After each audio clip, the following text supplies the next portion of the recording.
En fait, je me rends compte vraiment que je maîtrise pas grand-chose.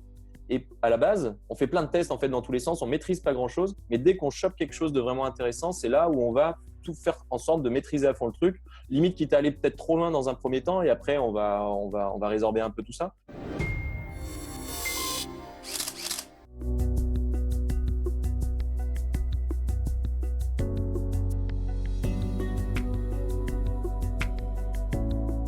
Nous étions dans un modèle d'agence plutôt classique jusqu'à présent, c'est-à-dire que agence de communication digitale avec une spécialisation sur WordPress pour faire du développement de sites web.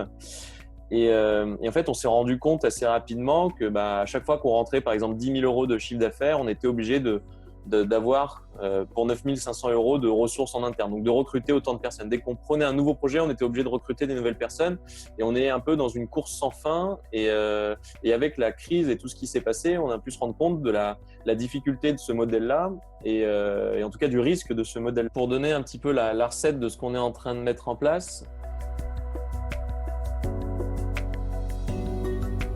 on va enregistrer de plus en plus des vidéos, on va organiser beaucoup de webinaires et en fait, on va se forcer à créer du contenu, on va se forcer à matérialiser ce contenu, à le faire de manière propre et compréhensible pour n'importe qui. En faisant ce travail-là, on se force à communiquer auprès de nos clients sur des éléments qui sont connexes en fait à notre métier de base.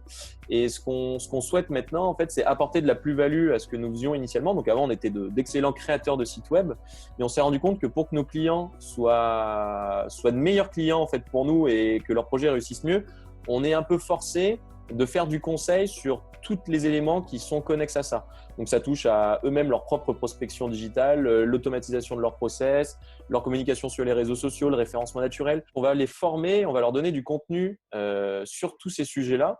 Et donc du coup, nous-mêmes, on se forme à tous ces sujets-là et on est obligé d'être meilleurs sur ces sujets-là pour être vraiment force de proposition afin que le projet puisse être beaucoup plus réussi. Parce qu'un client qui est plus mature sur ses besoins, sur ce qu'il peut faire en digital et du coup qui arrive à bien matérialiser son projet, ce sera un client beaucoup plus intéressant pour nous. En fait, cette automatisation de notre propre prospection et de cette méthode qui nous permet maintenant de former en amont les clients, c'est que ça va générer des besoins maintenant chez certains de nos prospects, parce qu'en lien avec la première, la deuxième ou la troisième formation qu'ils ont pu faire, maintenant ils vont dire « Ah, je ne savais même pas que ça existait, j'en ai besoin ».